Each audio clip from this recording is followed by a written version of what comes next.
Buenos días. Pues como Johnny reconoció, seguimos en nuestra serie acerca de qué es una iglesia saludable y estamos viendo ahora pues el tema de las ordenanzas o los sacramentos. Miguel nos predicó el domingo pasado acerca del bautismo, la ordenanza del bautismo, según Romanos 6, donde Miguel también destacó que el bautismo al final es un cuadro visible de nuestra unión invisible con Cristo. Y pues como entendemos y creemos que el bautismo es un símbolo externo y público de lo que ya ha sucedido en la vida de aquellos que han creído en el Evangelio y confiado en Jesús como su Señor y Salvador, por lo cual la práctica de nuestra iglesia bautista es el bautismo del creyente. Es decir, que como Miguel destacó, no bautizamos a los que creerán, sino a los que ya han creído. Incluso aprovecho para animaros, si no estuvisteis aquí el domingo pasado o si no has escuchado la predicación, podéis volver a escucharla. Está ahí en Spotify, en YouTube. Podéis escuchar esta predicación sobre el bautismo. Pero hoy queremos ver y considerar la importancia de esta segunda ordenanza que Jesús dio a la iglesia, y vamos a hablar acerca de la ordenanza de la Cena del Señor. En esta mañana queremos reflexionar sobre la Santa Cena, y si vienes con frecuencia ya sabrás que como iglesia local nuestra práctica pues tendemos a celebrar la Cena del Señor cada domingo. Entonces seguramente va a ser un tema que va a ser y sonar familiar a muchos de vosotros, pero gracias a Dios que en esta mañana tenemos tiempo para profundizar más en lo que es la Cena del Señor, qué es lo que estamos haciendo, qué no hace, qué significa la Cena del Señor y por qué lo celebramos como una iglesia reunida y no solamente no simplemente como familias en nuestras casas, ¿no? Pues enseguida vamos a leer también en castellano 1 Corintios 11, pero creo que también es importante aclarar antes de comenzar el hecho de que estamos hablando de sacramentos o ordenanzas. Es importante aclarar qué es un sacramento, ¿no? Como dijo San Agustín, un sacramento es una señal visible de una cosa sagrada. Algo que también el reformador Juan Calvino estaría muy de acuerdo, diciendo que el sacramento es una forma visible de una gracia invisible. No pretendo ser un experto en todas las creencias de la Iglesia Católica, pero uno puede observar que en la Iglesia Católica hay 7 sacramentos, lo que es el bautismo, la confirmación, la Eucaristía, la confesión, la unción de los enfermos, el matrimonio y la orden sacerdotal. Y según el Catecismo de la Iglesia Católica, dice que son señales, estos 7 sacramentos son señales eficaces de la gracia. Incluso dice en el Catecismo de la Iglesia Católica, los sacramentos del nuevo pacto son necesarios para la salvación. Ahora bien, en cambio, lo que observamos en la Biblia es que hay 2 solos sacramentos dados por Dios e instituidos por Cristo, y son el bautismo y la Cena del Señor. Entonces, tenemos que entender que para nada son necesarios para la salvación, ya que la palabra de Dios es bien clara cuando dice que somos salvos, ¿de qué manera? Por gracia, por medio de la fe. Pero no por eso no podemos considerar que los sacramentos sean algo menos importante. Obviamente queremos ser fieles a lo que Jesús mismo dio a su iglesia como ordenanzas, ¿no? Entonces, aunque entendemos que son medios de gracia en los cuales Dios fortalece y anima a los creyentes, para nada debemos entender que añaden a la eficacia de la gracia de Dios. Es que ni el bautismo ni la Cena del Señor funcionan como si fueran, aditivos, buscando de alguna manera que la gracia divina sea más efectiva. A veces decimos ordenanzas en vez de sacramentos porque al final Jesús nos ordenó practicarlas. Entonces, voy a citar un autor, J.I. Packer, en cuanto a la Cena del Señor como medio de gracia. Él dice, de la misma forma en que la predicación de la palabra hace que el Evangelio sea audible, así los sacramentos lo hacen visible y Dios alienta nuestra fe por medio de ambos. Entonces, quiero invitaros a acompañarme ahora en 1 Corintios 11 y vamos a leer del 17 al 34. Dice así la palabra del Señor, pero al anunciaros esto que sigue, no os alabo, porque no os congregáis para lo mejor, sino para lo peor. Pues en primer lugar, cuando os reunís como iglesia, oigo que hay entre vosotros divisiones, y en parte lo creo, porque es preciso que entre vosotros haya disensiones para que se hagan manifiestos entre vosotros los que son aprobados. Cuando pues os reunís vosotros, esto no es comer la cena del Señor, porque al comer cada uno se adelanta a tomar su propia cena, y uno tiene hambre y el otro embriaga. Pues ¿qué? ¿No tenéis casas en que comáis y bebáis? ¿O menospreciáis la iglesia de Dios y avergonzáis a los que no tienen nada?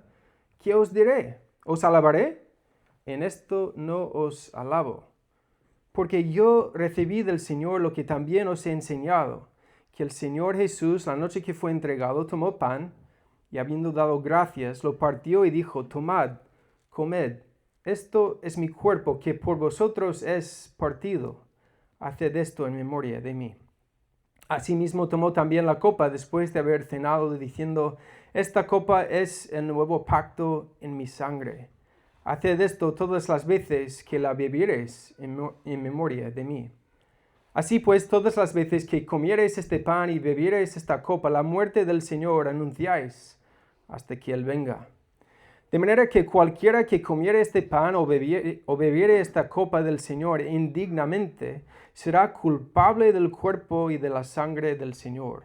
Por tanto, pruébese cada uno a sí mismo, y coma así del pan y beba de la copa.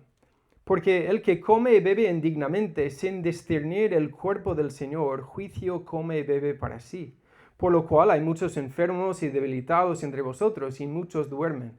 Si pues nos examinásemos a nosotros mismos, no seríamos juzgados, mas siendo juzgados, somos castigados por el Señor, para que no seamos condenados con el mundo.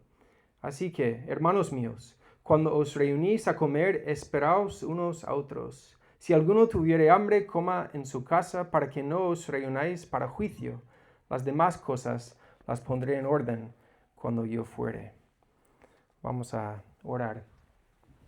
Dios, muchas gracias por la oportunidad de reunirnos como iglesia tuya, Señor, y profundizar en estas verdades que quieres transmitir a nosotros, Señor, a considerar la importancia de esta gran ordenanza, Señor, que conmemora la muerte de nuestro único Señor y Salvador, pero también apunta al futuro, a tu gloriosa segunda venida, Señor. Así que ayúdanos mientras que estemos aquí meditando sobre estas enseñanzas. Ayúdanos para ver cómo es algo relevante para nuestras vidas. Así que guía este tiempo. Te lo pedimos en el nombre de Jesús. Amén.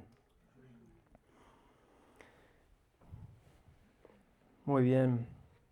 Pues ya os voy a adelantar que no vamos a necesariamente ir versículo por versículo, pero creo que es importante leer todo lo que hemos leído para entender mejor el contexto. Incluso muchas veces, bueno, casi siempre cuando recordamos esta parte y leemos muchas veces de 1 Corintios 11, cuando celebramos la Cena del Señor, quizás no sabías que está Pablo recordándoles en el contexto de muchas divisiones, ¿no? Pero bueno, vamos a ir por partes y en primer lugar, pues queremos hablar y entender acerca de esta Santa Cena, este partimiento del pan, esta comunión la cena del Señor. Podemos recordar y reconocer que es una gran comida sin igual, instituida por nuestro propio Señor y Salvador Jesucristo. ¿Y qué es lo que está pasando cuando participamos? Cuando participamos y celebramos esta ordenanza, estamos celebrando y conmemorando la vida, muerte y resurrección de Jesús. Pero al mismo tiempo también estamos anunciando su segunda venida gloriosa. Entonces, ¿qué es la cena del Señor? No sé si alguna vez has intentado resumir qué es la cena del Señor, pero os doy mi propia definición de lo que es la cena del Señor. La cena del Señor es una celebración, por un lado, de nuestra unión con Cristo, pero también celebramos nuestra unión con su iglesia. ¿De qué manera? Pues a través de estos símbolos del pan, que representa el cuerpo quebrantado de Cristo, y la copa, que representa su sangre que fue derramada, para conmemorar su muerte y también anunciar su segunda venida. Entonces, podemos pensarlo de esta manera: si el bautismo apunta a nuestra unión inicial en Cristo, con Cristo, entonces la cena del Señor apunta a nuestra unión continua con Cristo y nuestra unión con los demás creyentes. Voy a decir esto de nuevo: si el bautismo apunta a nuestra unión inicial con Cristo, entonces cuando celebramos la cena del Señor regularmente, pues estamos apuntando a nuestra unión continua con Cristo y también nuestra unión los unos con los otros. Es decir, que a diferencia del bautismo, que es una vez para siempre, después de haber confiado en Cristo, la cena del Señor es una ordenanza que se hace una y otra vez. Incluso en la Biblia no tenemos un número específico y por eso hay diferencias en cuanto a la frecuencia que en algunas iglesias se celebra la cena del Señor, pero obviamente un concepto bíblico es que debemos, los cristianos, cuando estamos reunidos como iglesia, estamos llamados a celebrarla regularmente. Entonces, un poco del contexto sobre lo que estamos viendo aquí. Nuestro pasaje no es el único texto bíblico que nos enseña acerca de la cena del Señor. Incluso se puede leer acerca de la cena del Señor en los 4 evangelios. Pero aquí es curioso porque tenemos Pablo animando a esta iglesia en Corinto a seguir practicando la cena del Señor, pero de manera fiel, con la visión y el deseo de cómo Dios, a través de Jesús, lo había instituido para la iglesia, ¿no? Entonces, lo que no hemos visto anteriormente en 1 Corintios 11, Pablo sí viene animándoles y afirmando algunas cosas que ellos hacen correctamente. En versículo 2 dice: os alabo, hermanos, porque en todo os acordáis de mí y retenéis las instrucciones tal como os las entregué. Pero cuando llegamos al versículo 17, donde hemos comenzado, Pablo cambia de repente un poco su tono, ¿verdad? Pero en este otro asunto, él dice: pero al anunciaros esto que sigue, no os alabo, porque no os congregáis para lo mejor, sino para lo peor. ¿Qué estaba pasando en esta iglesia local? Pues básicamente, en vez de ser una iglesia unida en Cristo, en el Evangelio, había divisiones y disensiones en esta iglesia local. Entonces, cuando estaban reunidos como iglesia y participando en la cena del Señor, obviamente, pues Pablo está reconociendo que había divisiones. Y por esta razón, Pablo les dice: oye, eso no está bien. Por eso no os alabo. No, lo que estáis haciendo no está bien, porque a pesar de la unidad que ya tenéis en Cristo, no estáis viviendo bajo esa unidad los unos con los otros. Entonces, bueno, ahí Pablo, y si aprendes acerca de este contexto, de lo que estaba pasando, pues te das cuenta de que estaban celebrando la cena del Señor también en el contexto de una comida como iglesia. pero no estaban actuando como digno del Señor. Eso es el resumen de esa primera parte. Antes de recordarles acerca de lo que es la institución de la cena del Señor, y Pablo da la explicación, ¿no? Dice, porque al comer, en 21, porque al comer cada uno se adelanta a tomar su propia cena, y uno tiene hambre y otro se embriaga. Pues que no tenéis casas en que comáis y bebáis, o menospreciáis la iglesia de Dios y avergonzáis a los que no tienen nada. ¿Qué os diré? ¿Os alabaré? En esto no os alabo. Pero quizás tenemos que luchar con la pregunta de, vale, pero ¿por qué era un problema tan grave? Pues porque en el capítulo siguiente, Pablo les va a recordar bien además que somos al final uno en Cristo. Entonces podéis buscar conmigo en 1 Corintios 12, versículos 12 a 13, porque así como el cuerpo es uno y tiene muchos miembros, pero todos los miembros del cuerpo, siendo muchos, son un solo cuerpo, así también Cristo. Porque por un solo espíritu fuimos todos bautizados en un cuerpo, sean judíos o griegos, sean esclavos o libres, y a todos se nos dio a beber de un mismo espíritu. Y más adelante en versículo 27 dice, vosotros pues sois el cuerpo de Cristo y miembros cada uno en particular.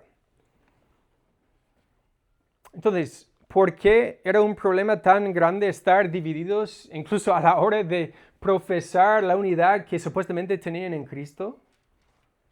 Pues porque participar de la cena de esta manera, estando divididos, al final no refleja el poder del Evangelio, que en primer lugar nos unifica con Cristo, trae unidad con Cristo, nuestro Señor y Salvador, pero también nos unifica y trae unión los unos con los otros, con nuestros hermanos en Cristo.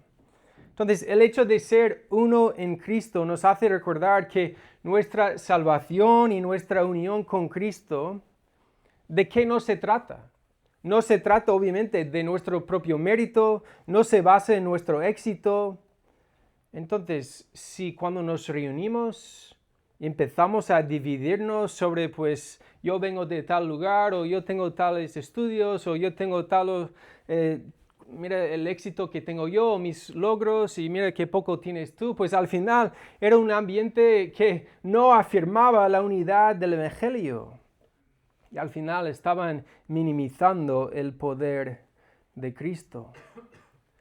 Obviamente era un gran riesgo, no solo para ellos, sino para cualquier iglesia hoy en día que practica la cena del Señor de esta manera, pues simplemente manteniendo apariencias cuando de verdad hay divisiones. Podemos recordar las palabras de Jesús en Juan 13.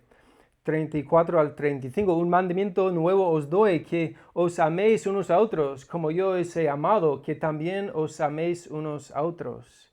En esto conocerán todos que sois mis discípulos, si tuviereis amor los unos con los otros. Entonces, cuando hay división en la iglesia, hay riesgo en cuanto a la claridad del Evangelio, el poder del Evangelio, y hay riesgo en lo que es la unidad de la iglesia y también la salud espiritual. Pues vamos a pasar a la siguiente parte, empezando con versículo 23 al 26. Donde pues en muchas de nuestras Biblias pone quizás un título ahí que no es parte de la palabra inspirada, sino pues nos ayuda, ¿no? Es como recordar la institución de la cena del Señor. Y yo creo que para entender correctamente el significado de esta cena, parece quizás algo obvio, pero no debemos pasar por alto quién es el autor de esta ordenanza. Porque al final, si os fijáis, no es la cena de la iglesia, tampoco es la cena de los apóstoles, sino es la cena de ¿quién? Del Señor. Por lo cual, el Señor Jesucristo, Señor de señores, es quien determina tanto su significado como sus implicaciones para nuestras vidas. Y qué bendición podemos meditar sobre esa imagen que Jesús nos da acerca de una comida familiar, con toda la familia reunida. Pero en este caso, cuando hablamos de la cena del Señor, es Jesús mismo que es tanto el anfitrión como la comida propia. Y los invitados somos sus hijos, los que fuimos comprados por su propia sangre. Pero no es la primera vez que encontramos esta imagen de algún tipo de comida. Incluso podemos volver hasta el comienzo de todo, cuando nada más que crear a Adán y Eva y ponerlos ahí en el huerto, Génesis 2, 16 al 17, mandó Jehová Dios al hombre, diciendo: del todo árbol del huerto podrás comer, mas del árbol de la ciencia del bien y del mal no comerás, porque el día en que de él comieres ciertamente morirás. Pero nada más que llegar a Génesis 3 sabemos lo que sucedió, ¿verdad? En Génesis 3, 4 y 5 vemos: entonces la serpiente dijo a la mujer: no moriréis, sino que sabe Dios que el día que comáis de él serán abiertos vuestros ojos y seréis como Dios, sabiendo el bien y el mal. De alguna manera podemos considerar que la serpiente vino susurrando: tomad, comed. Pero en vez de traer satisfacción, sabemos que trajo una gran destrucción. Entonces, cuando llegamos al Nuevo Testamento y estamos hablando y viendo la importancia de celebrar la cena del Señor, es que estamos viendo y hablando de esa gran inversión de lo que Cristo cambió, cambiando la destrucción por la satisfacción eterna para nuestras almas. Tomad, comed. Ahora bien, entre los cristianos a lo largo de la historia de la Iglesia hubo grandes debates en cuanto a la cena del Señor. Quizás el debate más grande fue la justificación de cómo podemos ser declarados justos delante de Dios. Pero otra lucha muy importante en la historia de la Iglesia y para los reformadores era este tema de la naturaleza de Cristo en la cena del Señor. ¿De qué manera estaba Cristo presente en la cena? Porque aquí lo que estamos recordando, las palabras de Jesús: tomad, comed, esto es mi cuerpo que por vosotros es partido, haced esto en memoria de mí. Al final, ¿qué significa esto? Aunque las iglesias locales de todo el mundo siguen practicando los sacramentos o las ordenanzas del bautismo y la cena del Señor más de 2000 años después de su ascensión, la ascensión de Cristo, no sería hasta la época de la Reforma Protestante cuando se intentaría entender estas prácticas en contraste con la teología sacramental católica romana. Y el tema central de la presencia de Cristo en la cena del Señor, provocaría un gran debate entre los cristianos y entre los reformadores mismos.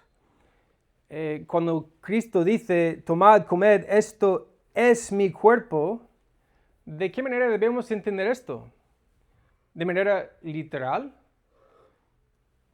Pues así iba el debate. Y no vamos a... se puede profundizar mucho. Pretendo aquí simplemente daros algunos puntos interesantes, pero incluso os animo, podéis leer por vuestra cuenta acerca de todos estos debates teológicos, pero son importantes y no son simplemente para, llenar nuestra cabeza con más información, sino realmente ver la importancia de esas luchas, ¿cómo entendemos estas frases, ¿no? Entonces, sobre todo, os voy a dar 4 posiciones teológicas sobre la naturaleza de la cena del Señor, y la primera es la transubstanciación, que hasta el día de hoy la Iglesia Católica sigue afirmando, ¿vale? Es una doctrina que fue afirmado oficialmente por la Iglesia Católica en 1215 y proviene de una palabra en latín que significa cambio de sustancia, de una sustancia a otra, ¿vale? Entonces, cuando hablamos de la transubstanciación, los católicos afirman que la sustancia del pan y del vino se convierten literalmente en el cuerpo físico y la sangre física de Cristo. Y sí, lo reconocen que es como un misterio porque aunque el pan se ve y sabe como pan y el vino se ve y huele y sabe a vino, creen que su sustancia ha sido literalmente transformada. Es una de las posiciones teológicas en cuanto a la presencia de Cristo en la cena del Señor, que unos piensan que Cristo está literalmente en su cuerpo y sangre presente. En cambio, hay otras posiciones que, bueno, algunos reformadores como Lutero, por ejemplo, él dijo, pues mira, yo rechazo esta posición en cuanto a la transubstanciación, pero Lutero seguía afirmando que Cristo de alguna manera estaba presente físicamente, aunque la sustancia del pan y el vino no cambian. Él entendía que Cristo está en, con y debajo de la sustancia del pan y el vino. Y por eso su posición se llama la consustanciación. Y él se basaba mucho en un entendimiento literal de cuando Jesús dice, esto es mi cuerpo, como de manera literal, ¿no? Luego, con el tiempo, otros reformadores como Zwinglio tenía otra perspectiva que él dijo que, mira, no se puede entender esto de manera literal, sino vamos a quedarnos con lo que es un acto conmemorando la muerte y resurrección de Jesús. Y sabemos que Cristo no está presente físicamente ya que ascendió al cielo. Eso sería la posición memorial. Y en cuarto lugar, la presencia espiritual, y ya dejo de aburriros con estas posiciones, pero sería la posición de Calvino, que hasta el día de hoy la mayoría de iglesias reformadas mantienen esta postura en cuanto a una presencia espiritual de Cristo, ¿vale? En la cena del Señor, Cristo está verdaderamente presente de manera espiritual, aunque Cristo no está, aunque Cristo está físicamente en el cielo.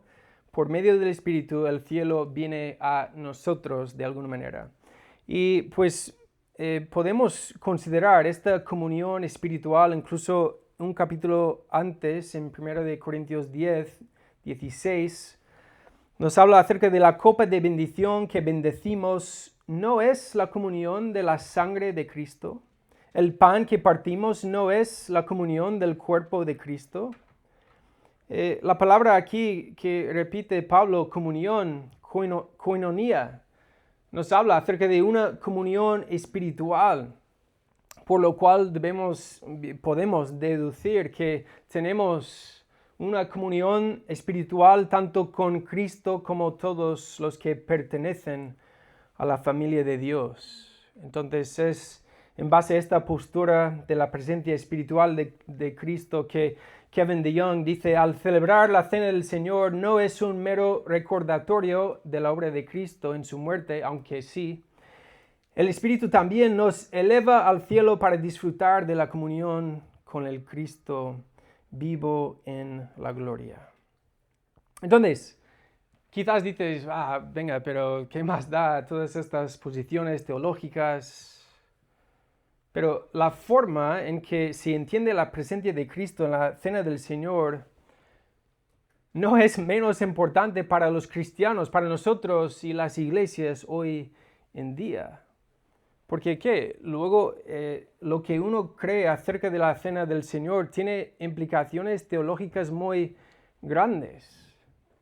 Por ejemplo, aquellas personas que creen en la transubstanciación deben aceptar el hecho de que están negando el sacrificio de Cristo que sea una vez para siempre, como dice en Hebreos 10:10. Por lo tanto, niegan su suficiencia, ¿verdad? Entonces, también es interesante ver cuando en nuestro pasaje habla acerca de lo que es tomar y recordar el cuerpo. Bueno, tomad, comed, esto es mi cuerpo que por vosotros es partido, haced esto en memoria de mí. Pero hay otro elemento interesante aquí cuando Pablo resalta lo que Jesús enseñó acerca del nuevo pacto. Y podemos recordar, y no tenemos tiempo para profundizar, pero en Éxodo 12, cuando el pueblo de Israel fue sacado de la esclavitud de Egipto por medio de la salvación de Dios al final, ¿no? Y de qué manera podemos recordar que tenían que coger un cordero, matarlo y con la sangre del cordero pues pintarlo por los postes de sus puertas, y de esa manera pues iban a evitar la muerte que Dios mismo había enviado, ¿no? Entonces, cuando celebramos la Cena del Señor hay que recordar esas imágenes, ¿no?, de lo que es celebrar la Pascua para el pueblo judío de aquel entonces. Pero también podemos recordar en Jeremías 31, voy a leer en Jeremías 31 al 34, que recuerda ese pacto antiguo que Dios hizo con su pueblo, pero también nos apunta a un nuevo pacto, ¿no? Y es por esto que tiene relevancia con lo que estamos viendo en 1 Corintios, cuando habla de un nuevo pacto. Entonces así dice en Jeremías 31, he aquí que vienen días, dice Jehová, en los cuales haré nuevo pacto con la casa de Israel y con la casa de Judá, no como el pacto que hice con sus padres, el día que tome su mano para sacarlos de la tierra de Egipto, porque ellos invalidaron mi pacto, aunque fui yo marido para ellos, dice Jehová. Pero este es el pacto que haré con la casa de Israel después de aquellos días, dice Jehová. Daré mi ley a su mente y la escribiré en su corazón. Y escucha lo que dice, y yo seré a ellos por Dios, y ellos me serán por pueblo. Entonces tenemos esta promesa siendo cumplido en la obra redentora de Cristo, y es a través de su obra redentora que quiere recordarnos acerca de esta copa representando el nuevo pacto. Por eso dice en 1 Corintios 10:25, así tomó también la copa después de haber cenado, diciendo, esta copa es el nuevo pacto en mi sangre, haced esto todas las veces que la bebiereis en memoria de mí. Ahora bien, tanto el pan como el vino, sabemos lo que estamos destacando, ¿no? Que al final no son literalmente el cuerpo y la sangre física de Cristo, sino son meros símbolos de su cuerpo siendo quebrantado y su sangre siendo derramada para limpiarnos de nuestros pecados. Entonces vamos a hablar enseguida acerca de la aplicación de todo esto, ¿no? De quién debe entonces participar, pero me gustaría también destacar en la tercera parte del texto bíblico que estamos viendo. Pablo contrasta de alguna manera lo que es tomar la cena de manera digna y también con una manera, indignamente, ¿no? Entonces, yo creo que es importante pensar sobre lo que está enseñando aquí, porque al final él nos está enseñando que los que participan con corazones no arrepentidos, al final, pues, ¿qué hacen? Comen y beben juicio para sí mismos. Entonces, en una manera, obviamente, nos sirve como una advertencia para que no tomemos la cena indignamente. Y para eso dice que en versículo 29 que debemos discernir el cuerpo del Señor. Y discernir su cuerpo significa creer y confiar que su cuerpo fue quebrantado tanto para mí como para mis hermanos en Cristo. El cuerpo de Cristo ahora es la iglesia. Entonces, la lógica de Pablo en este pasaje es como, mira, en primer lugar, estáis creando divisiones.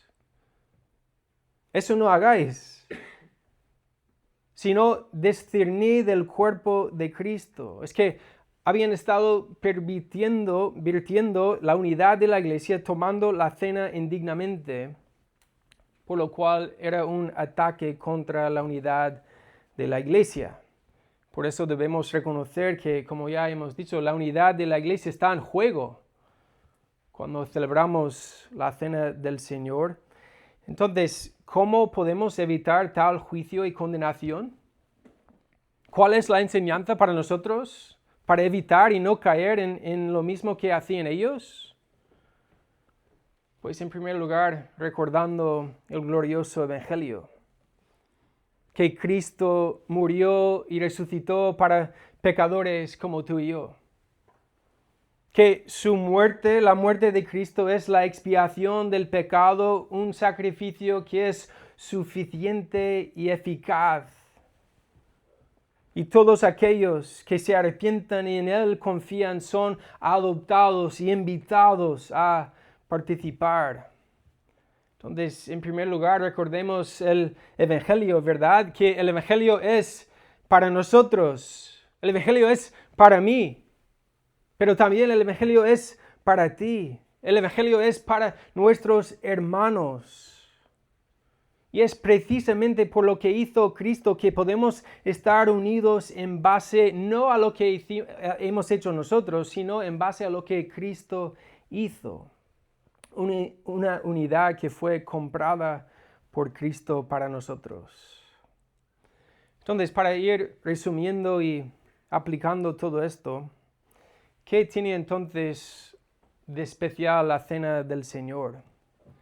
Si estamos descartando la idea de que Cristo no está físicamente presente, entonces, ¿qué sucede cuando estamos literalmente tomando el pan y bebiendo la copa?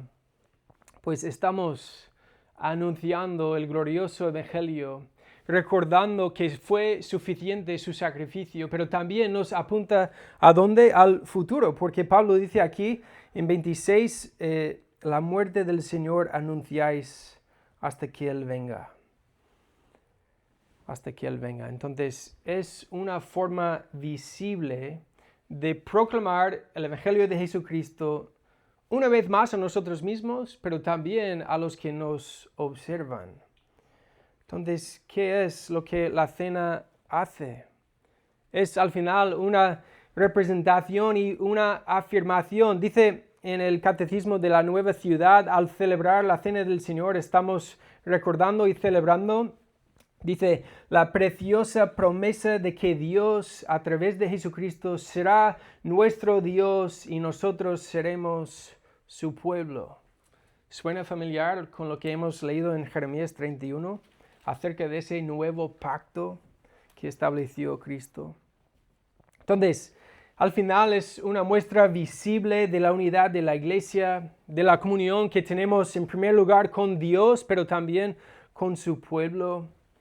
Y obviamente un símbolo que conmemora la vida, muerte y resurrección de Cristo, pero también proclama la segunda venida. Hay una invitación aquí para cada uno de nosotros de examinarnos. Dice en versículo 28, por tanto, pruébese cada uno a sí mismo. Hablando de, pues, si vamos a tomar la cena de dignamente o indignamente, me gustaría resaltar que al final estamos en primer lugar mirando al pasado, ¿verdad? Recordando, haciendo esto en memoria de lo que hizo Cristo.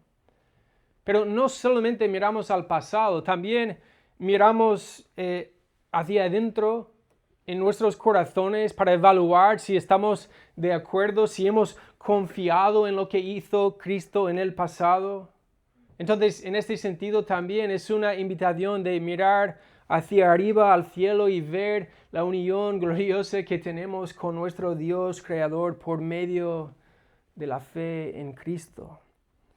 Pero no solamente mirar hacia arriba, sino también mirar hacia afuera. Cuando tomamos y bebemos de la copa, pues estamos haciéndolo en el contexto de la iglesia reunida, donde hay otros pecadores que también fueron salvos por gracia. Y cómo no, miramos al futuro. Nos apunta a esa gloriosa realidad de que Cristo vendrá de nuevo. Entonces, ¿quién al final debe participar? ¿La cena es para todos? Aunque el Evangelio es obviamente una invitación a todos, la cena del Señor no es para toda persona. Y precisamente como no tiene como propósito la salvación, sino una muestra visible de la proclamación del Evangelio en que hemos creído, pues obviamente los que participamos en la cena debemos ser verdaderos cristianos. Por lo cual también entendemos que tiene lógica que si vamos a participar y si profesamos ser verdaderos cristianos, el primer paso de obediencia que vimos el domingo pasado es a través del bautismo, declarando públicamente que seguimos a Cristo, nuestro Señor y Salvador. Pero no solamente es para los cristianos que han sido bautizados, sino la cena del Señor es para pecadores arrepentidos. Porque lo que estamos haciendo es recordar los méritos de Cristo en vez de nuestros propios méritos. Y aquí me gustaría hablar a quizás un grupo específico de personas, no voy a decir nombres porque ni sé al final quiénes sois, pero yo sé que a veces hay una tendencia, incluso con buena intención de, mira, como no quiero tomar la cena de manera indignamente y sé lo malo que he sido a lo largo de esta semana y los fracasos que he cometido, pues no voy a comer de la cena. Entonces, me gustaría simplemente ofrecer otra idea en cuanto a esta realidad. Y para nada estoy diciendo que tenemos que como minimizar el pecado y decir, venga, da igual, sigo viviendo como me dé la gana y voy a tomar la cena. No, pero al final, si te quedas sin tomar la cena del Señor, lo que estás al final declarando es que Cristo no ha sido suficiente para perdonarte de tus pecados. Y precisamente porque no celebramos en base a nuestros méritos, pues podemos acercarnos a la mesa, pero ¿de qué manera? En arrepentimiento y fe. Es el patrón de la vida cristiana. Entonces, espero que esto sea de ánimo para alguno que quizás está luchando con tu vida de pecado. Y obviamente Jesús nos llama a dejar el pecado y crecer en santidad. Pero la manera de hacer eso no es quedarnos sin tomar la cena solamente para luego seguir en nuestro pecado. No, la idea es venir a Él, al trono de la gracia, en arrepentimiento y fe. Entonces, en conclusión, al final la cena del Señor es una gran invitación a atesorar a Cristo sobre todas las cosas. Queremos recordar a Cristo, que es infinitamente digno de ser recordado. También recordamos nuestra necesidad y su sacrificio de amor que fue suficiente para salvarnos. Y en participar lo que estamos proclamando es la grandeza del Evangelio de Cristo. Que eso tiene valor. El sacrificio es digno de ser anunciado a los demás. Entonces, al concluir en esta mañana vamos a hacerlo de manera un poquito diferente porque normalmente celebramos la cena después de cantar y luego otra persona viene, normalmente Miguel o yo, para dar una explicación de lo que es la cena del Señor. Sí, vamos a cantar ahora mismo, ¿vale? Después de orar. y tener un tiempo para examinarnos cada uno a nosotros mismos. Pero luego vamos a pasar los que somos verdaderos cristianos, los que hemos confiado en la suficiencia de Cristo para perdonarnos, no a través de comer literalmente su cuerpo, sino reconocer su presencia espiritual con nosotros y gozarnos de que nuestras almas estén alimentados en Cristo. Entonces vamos a orar y luego mientras que oro, pues invito al grupo de alabanza a venir aquí y después de cantar vamos a pasar directamente a coger el pan y la copa y vamos a tomarlo juntos, ¿vale? Entonces, oremos.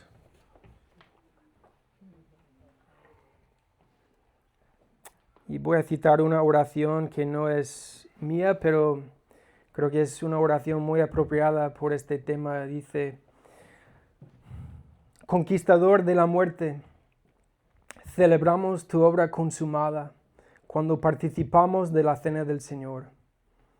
Permite que el hacerlo sea una confesión de nuestra fe, de que aunque no somos dignos, hemos sido unidos por la dignidad de Cristo. Permite que vengamos a tu mesa con corazones arrepentidos, dejando a un lado nuestro orgullo y autosuficiencia, disfrutando de la gracia gratuita que nos ofreces. Amén.